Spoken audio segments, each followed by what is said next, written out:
أعوذ بالله من الشيطان الرجيم. نبئ عبادي أني أنا الغفور الرحيم وأن عذابي هو العذاب الأليم. ونبئهم عن ضيف إبراهيم إذ دخلوا عليه فقالوا سلاما قال إنا منكم وجلون.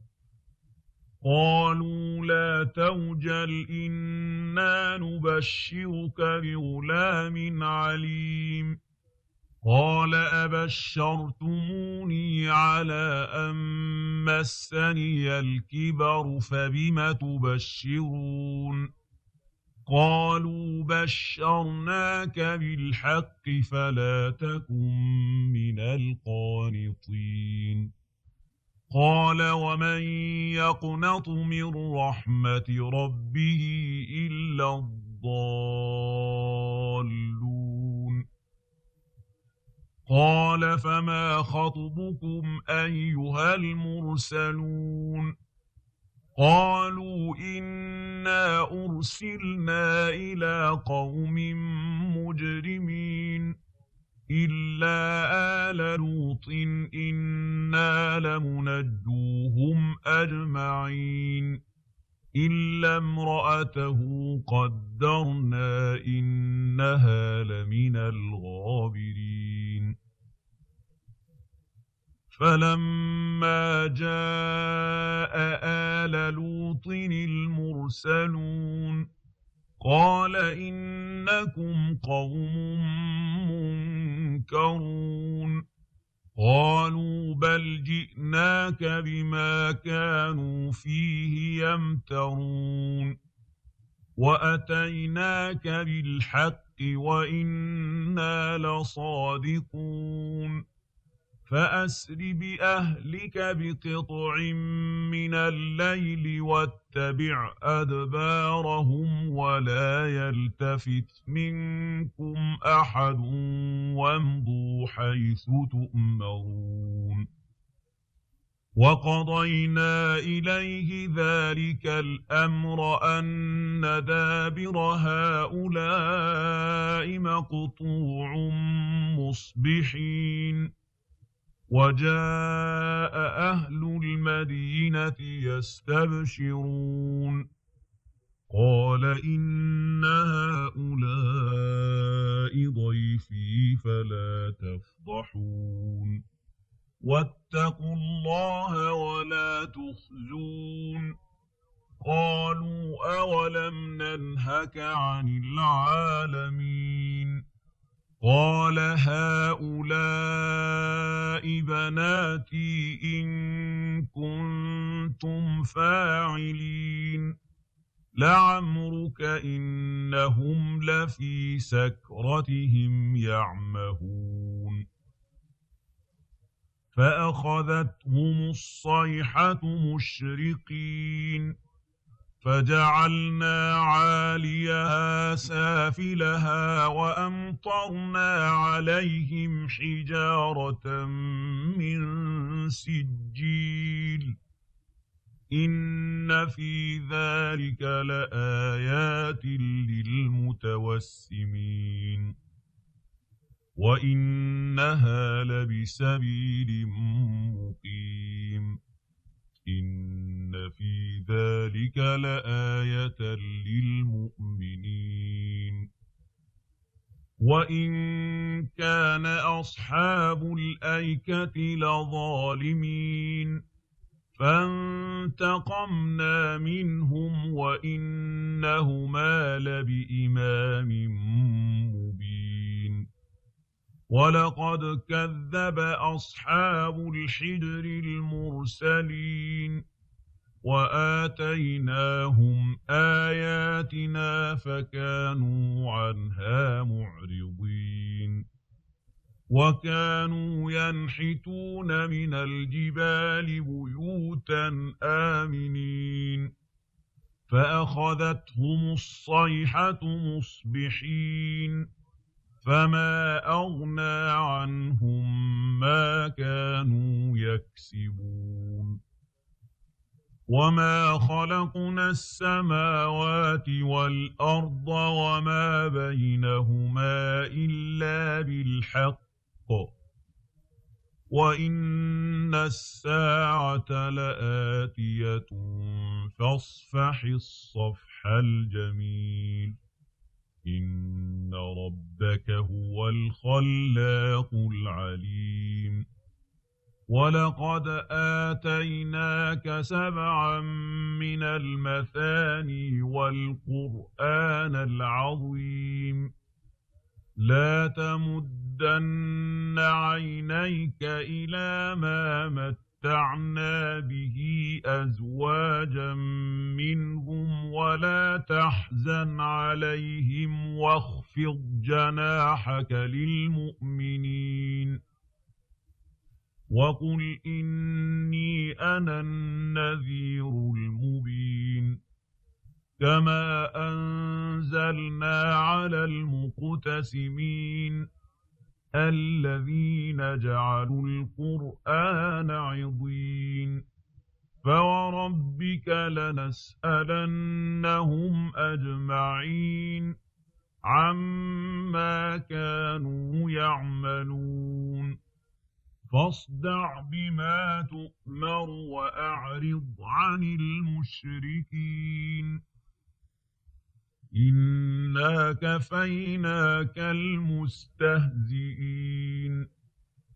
الذين يجعلون مع الله إلها آخر فسوف يعلمون ولقد نعلم أنك يضيق صدرك بما يقولون فسبح بحمد ربك وكن من الساجدين واعبد ربك حتى يأتيك اليقين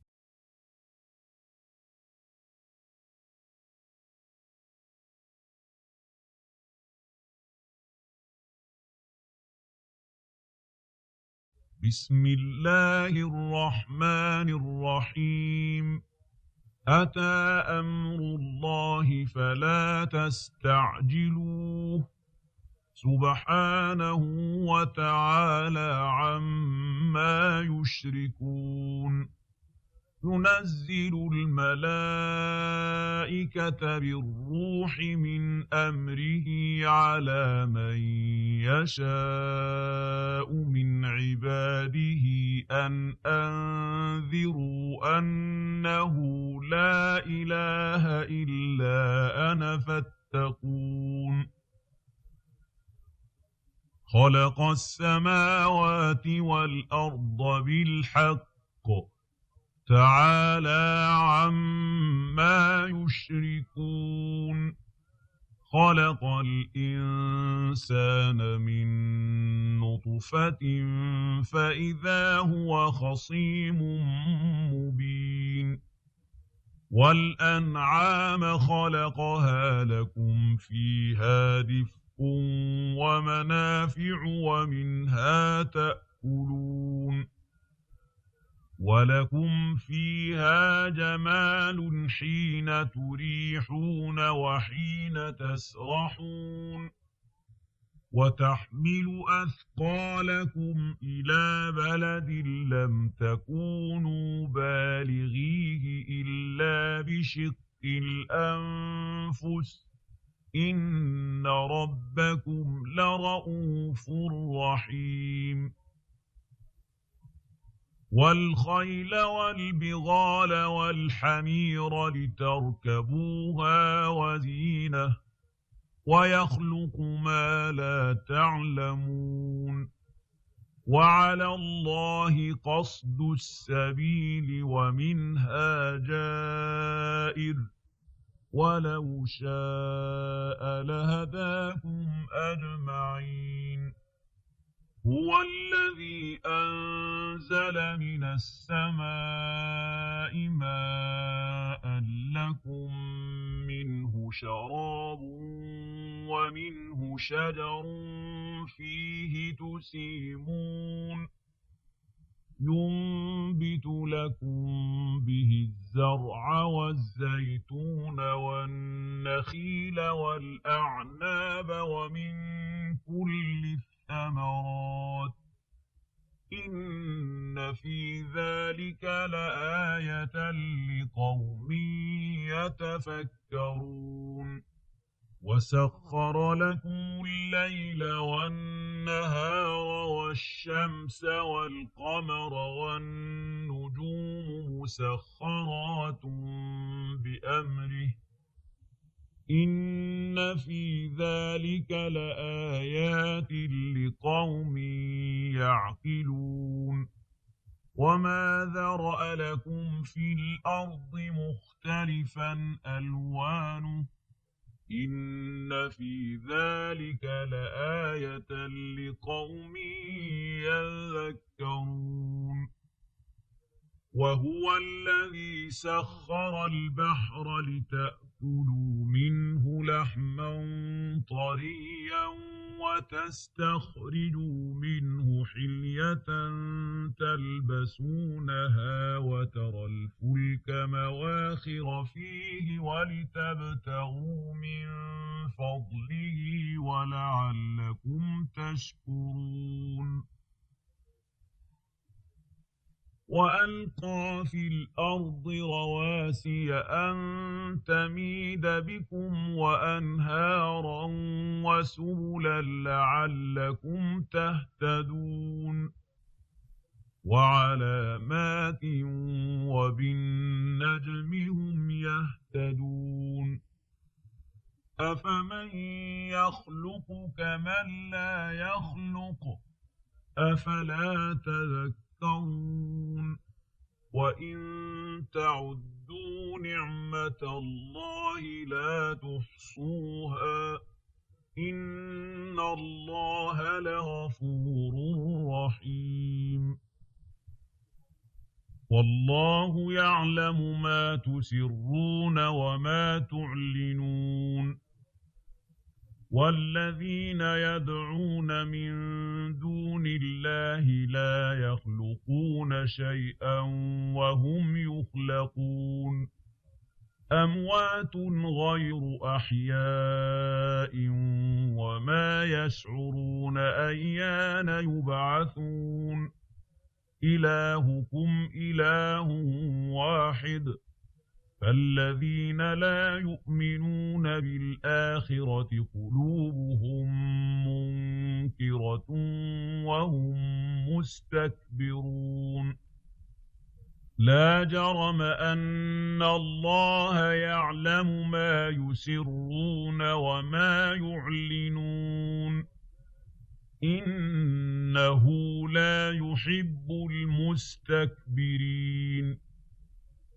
وإذا قيل لهم ماذا أنزل ربكم قالوا أساطير الأولين ليحملوا أوزارهم كاملة يوم القيامة ومن أوزار الذين يضلونهم بغير علم ألا ساء ما يزرون قد مكر الذين من قبلهم فأتى الله بنيانهم من القواعد فخر عليهم السقف من فوقهم وأتاهم العذاب من حيث لا يشعرون